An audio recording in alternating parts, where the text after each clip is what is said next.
बाद बच्चों हम पढ़ रहे हैं पत्र लेखन। हमारा टॉपिक क्या है?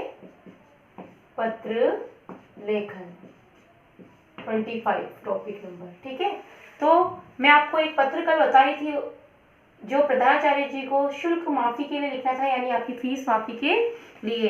तो पहले का वीडियो हमारा अधूरा रह गया, तो आज मैंने इसको पूरा किया है इस पत्र के माध्यम से। तो पत्र दो प्रकार के होते हैं, औपचारिक और अनौपचारिक। जो औपचारिक पत्र होता है उसका फॉर्मेट मैंने आपको होमवर्क में दिया है, तो उसका फॉर्मेट अनौपचारिक पत्र से अलग होता है। अनौपचारिक पत्र क्या होते हैं? जो हम अपने मित्र, रिश्तेदारों या अपने परिवार वालों को लिखते हैं। लेकिन औपचारिक पत्र क्या होता है? जो हम ऑफिस, दफ्तर, अपने स्कूल में लिखते हैं प्रधानाचार्य जी को, यानी कि जो अधिकारी होते हैं, या कहीं हमें समस्या है, जो हमारे रिश्तेदार नहीं होते, जो दूसरों को लिखे जाते हैं दफ्तर में किसी अधिकारी को, वे जो होते हैं वो औपचारिक पत्र होते हैं। तो औपचारिक पत्र जो होता है वो इंग्लिश में फॉर्मल लेटर कहलाता है, और अनौपचारिक इनफॉर्मल। तो ये फॉर्मल लेटर का जो मैंने कल प्रारूप भेजा था, उस प्रारूप यानी फॉर्मेट के अकॉर्डिंग ही लेटर लिखा जाता है। तो ये एक लेटर है जो प्रार्थना पत्र है, और आपके ऊपर ऐसा दिया नहीं जाएगा कि ये औपचारिक है अनौपचारिक है। आपको पहचानना पड़ेगा कि प्रधानाचार्य को लिखना है, ये हमारे सगे संबंधी रिलेटिव्स नहीं है, तो ये औपचारिक पत्र में ये लेटर आएगा। तो औपचारिक पत्र भी कई प्रकार के हैं। मैं आज जो वीडियो भेजूंगी इसी के साथ एक वीडियो और भेजूंगी जो मैंने दूसरी कक्षा के लिए बनाया था, तो उस वीडियो को आप देखना आगे जाकर। अभी तो आपके सिर्फ प्रधानाचार्य जी को लिखने वाला जो प्रार्थना पत्र है, लेकिन मैंने क्या बोला, पत्र और भी प्रकार के होते हैं औपचारिक, जो हम किसी समस्या के लिए भी लिखते हैं। अपने मोहल्ले में कोई समस्या है, चोरी की, मच्छरों की, या किसी बीमारी से संबंधित, तो स्वास्थ्य अधिकारी को, पुलिस अधिकारी को, या डेयरी बूथ नहीं है तो नगर निगम को, अलग अलग प्रकार से पत्र लिखे जाते हैं। हमारे भीलवाड़ा में नगर परिषद है, उदयपुर जयपुर में नगर निगम है, तो हमारे यहाँ नगर परिषद को लिखे जाएंगे, या पुलिस कोतवाली में चोरी की समस्या के लिए। तो पैटर्न लगभग ये रहता है, लेकिन उसमें थोड़ा सा चेंज होता है कि दोनों एड्रेस ऊपर आते हैं। क्योंकि अगर आप किसी अधिकारी को पत्र लिख रहे हैं तो वो आपको नहीं जानता है, तो पहले आपका एड्रेस आएगा, फिर सामने वाले का एड्रेस, एज इट इज ये पैटर्न आ जाएगा। तो प्रधानाचार्य जी आपको जानते हैं, आप उसी स्कूल के विद्यार्थी हो, इसलिए ऊपर आपका पता नहीं आएगा। स्कूल की एप्लीकेशन में आप सिर्फ सामने वाले का पता ऊपर लिखोगे और आपका नाम नीचे आ जाएगा। लेकिन इसके अलावा जितने भी फॉर्मल लेटर होंगे जो आपकी अगली कक्षाओं में आएंगे, ऐसे फॉर्मल लेटर, तो उसका भी मैं एक वीडियो भेजूंगी आपके पास, आप उसको देखना।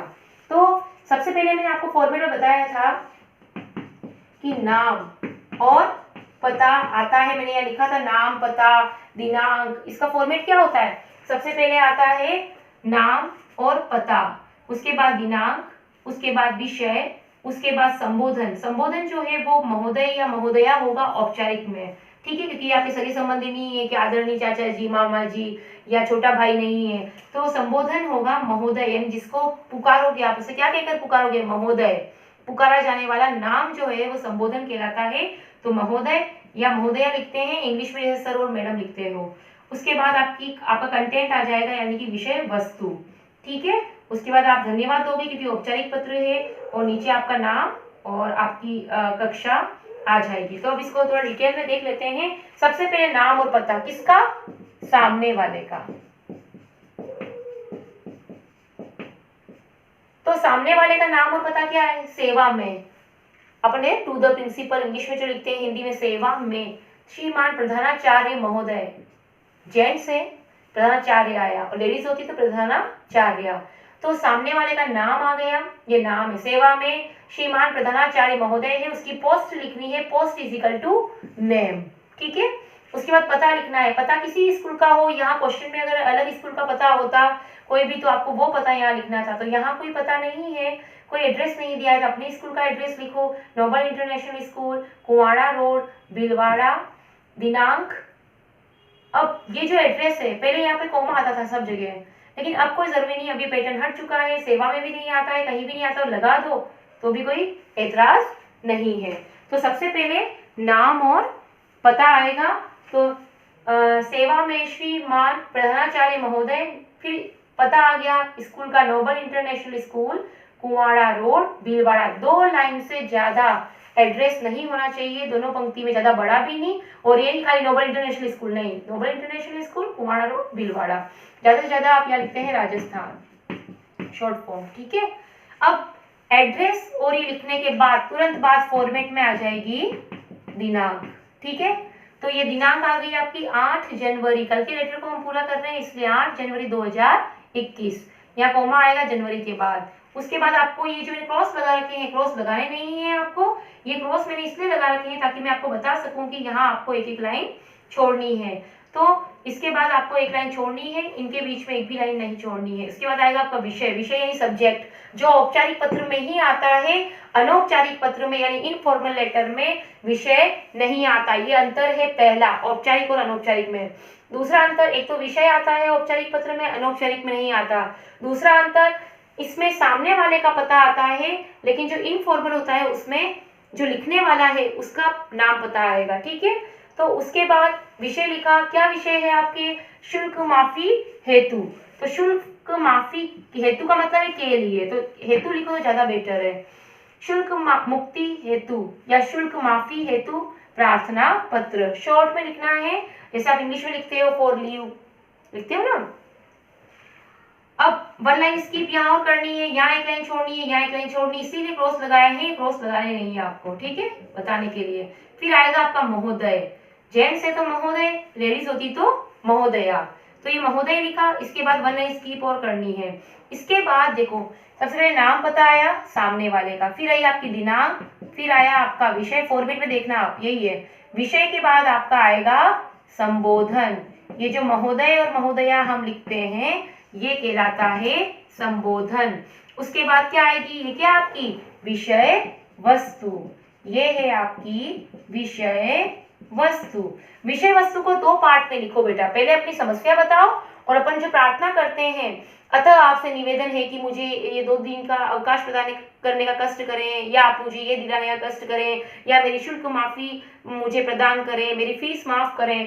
तो जो रिक्वेस्ट आती है, ये फर्स्ट पैराग्राफ तो इसका ये यहाँ तक हो गया, ये पूरा फर्स्ट पैराग्राफ। सेकंड पैराग्राफ अतः से शुरू हुआ, ये सेकंड पैराग्राफ है, मेरे तो यहाँ जगह नहीं थी इसलिए मैंने यहीं से लिखा है, लेकिन अगर मैं लेटर यहीं खत्म होता तो भी मैं जो प्रार्थना करते हैं अपन, ये देखो आपसे प्रार्थना है एक वाली लाइन, तो उसको सेकंड पैराग्राफ में लिखो। 2 पैराग्राफ के अपने लेटर को लिखना सीखो, पहले में समस्या और दूसरे में प्रार्थना।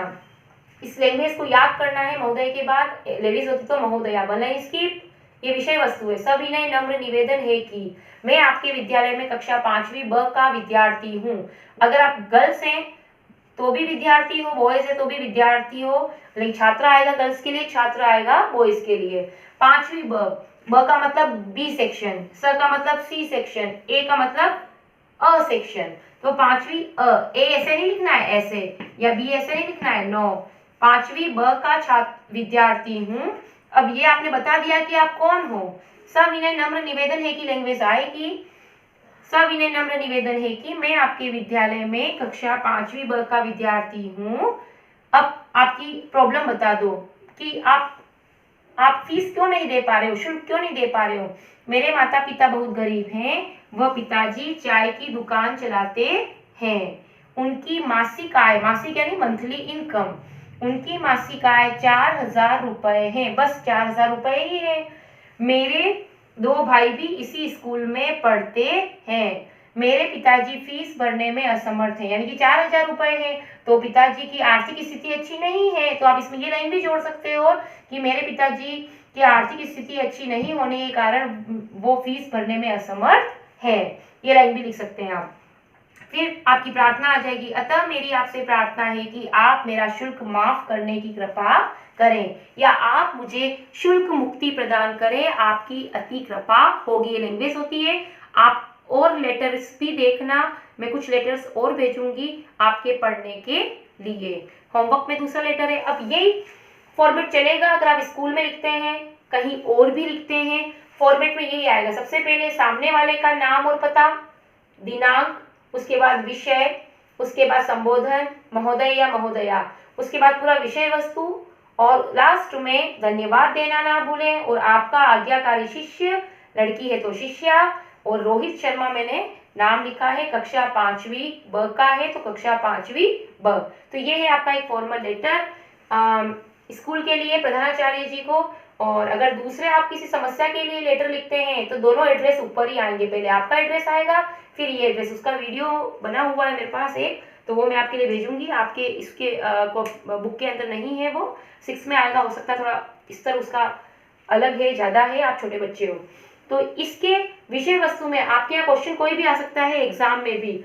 प्रधानाचार्य को चाचा जी की शादी में जाने के लिए पत्र लिखिए, प्रधानाचार्य जी को खेल सामग्री विद्यालय में खत्म हो गई है उसके लिए पत्र लिखिए, कोई भी टॉपिक आ सकता है, उस पर आपको लेटर खुद को लिखना पड़ेगा। जरूरी नहीं कि जो लिखवा रखा है वो ही दूं, मैं आपका विषय बदल के ही दूंगी जब आप मुझसे पढ़ोगे।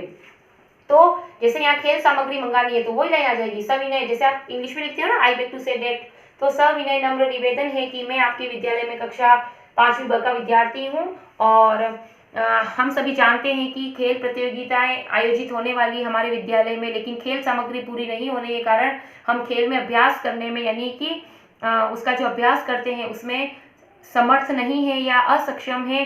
तो खेलों में अच्छा प्रदर्शन करने के लिए या उसमें खेलों में जीत हासिल करने के लिए पूरी खेल सामग्री होनी आवश्यक है। ये आपकी प्रॉब्लम हो गई। तो उसके बाद आप नई लाइन लिखो, अतः आपसे हमारी प्रार्थना है कि आप विद्यालय में खेल सामग्री उपलब्ध करवाने का कष्ट करें, आपकी अति कृपा होगी। लेटर एंड, और उसके बाद धन्यवाद और आपका आज्ञाकारी शिष्य और पूरी क्लास है तो आपकी आज्ञाकारी कक्षा 5वीं ब की खेल सामग्री सबको चाहिए। इसका कंटेंट बदल सकता है चाचा जी की शादी में, तो सविनय नम्र निवेदन है कि मैं आपकी विद्यालय में कक्षा 5वीं ब का विद्यार्थी हूँ, मेरे माता पिता, नहीं ये अभी ये बदल जाएगी स्थिति, ये मैं 5वीं ब का विद्यार्थी हूँ और मतलब कि मेरे पिताजी मेरे जो चाचा जी का विवाह, मेरे चाचा जी का विवाह इसी माह होना तय हुआ है। उनका विवाह 21 जनवरी या 22 जनवरी को होना तय हुआ है और बारात भीलवाड़ा से उदयपुर जाएगी और मेरा विवाह में जाना आवश्यक है। ये आपने प्रॉब्लम बता दी। और इसके बाद अतः आपसे मेरी प्रार्थना है कि आप मुझे 3 दिन 21, 22, 23 पूरी डेट 21 जनवरी 2021 से 23 जनवरी 2021 तक अवकाश देने का कष्ट करें। ये छुट्टी के लिए प्रार्थना पत्र हो गया, ठीक है। शुल्क मुक्ति हो सकती है छुट्टी। अब छुट्टी किसी भी वजह से हो सकती है, अवकाश किसी भी वजह से हो सकता है, चाहे आप बीमार हैं, चाहे आपको कोई विवाह में जाना है। अगर पर्टिकुलर कोई सब्जेक्ट दे तो उसके ऊपर उसको सब्जेक्ट को लिखो। और अगर 2 दिन की अवकाश के लिए पत्र लिखना है तो सविनय निवेदन है कि मैं आपके विद्यालय में कक्षा 5वीं ब का विद्यार्थी हूँ और मुझे कल रात से ही तेज ज्वर है, यानी मैं बुखार है ना, कल रात से ही मुझे तेज ज्वर या बुखार है और मैं विद्यालय आने में असमर्थ हूँ। ये एक पैराग्राफ हो गया। फिर अतः मेरी आपसे प्रार्थना है कि मुझे 2 दिन का अवकाश देने का कष्ट करें। 2 दिन का तारीख लिखी बीच में, दिनांक 21/1/2020 से लेकर 22/1/2021 तक, 20 क्या 21 से 21, यानी 2 दिन का अवकाश लेने का कष्ट करें। और उसके बाद धन्यवाद लिखना है और आपका आज्ञाकारी शिष्य रोहित शर्मा, जो भी आपका नेम हो, जो नेम ऊपर दिया गया है वो लिखे, चाहे आप स्वयं अपना नाम लिखें या क ख ग अ ब स कुछ भी लिखे यहाँ पर चलेगा। कक्षा 5वीं ब। वैसे तो एग्जाम में कहा जाता है कि अपने रोल नंबर लिखो, नाम मत लिखो, तो आप अपना रोल नंबर भी लिख सकते हैं यहाँ पर। तो ये हो गया आपका फॉर्मल लेटर। तो अब बताओ कि लेटर में क्या क्या चीजें आती है। सबसे पहले क्या आएगा मैम? सबसे पहले आएगा नाम और पता। हाँ, उसके बाद फिर दिनांक, फिर विषय। हाँ, विषय क्या है आपका? शुल्क माफी हेतु। प्रार्थना, संबोधन। हाँ, फिर संबोधन, फिर क्या आएगी ये? फिर विषय वस्तु यानी कि हाँ, बॉडी ऑफ लेटर जो होता है ना, पार्ट आपको इंग्लिश में पढ़ाते हैं, ये आएगा। उसके बाद धन्यवाद और फिर आपका नाम। ये पता। हाँ, ये जो विषय वाला और नाम था, का नाम। हाँ, तो ये चीज मैंने आपके लिए छोड़ी थी कि आप मुझे बताओगे कि नहीं बताओगे। तो वेरी गुड, यानी कि आपको फॉर्मल लेटर लिखना आ गया। अब कोई भी टॉपिक अगर आपके एग्जाम में आता है आप कर सकते हो। यस मैम, सारे बच्चे कर सकते हैं।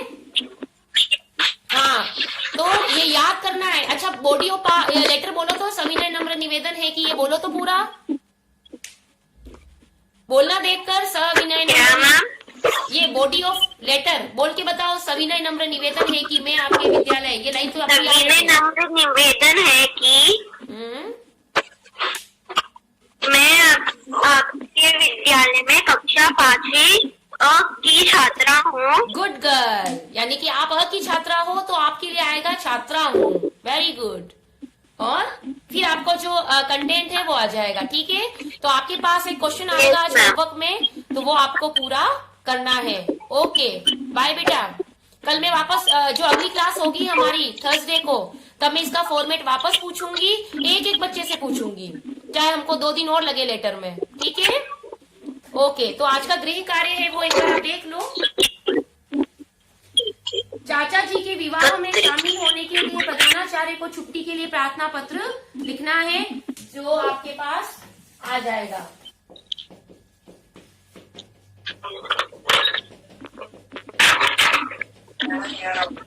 या आ जाएगा बेटा होमवर्क।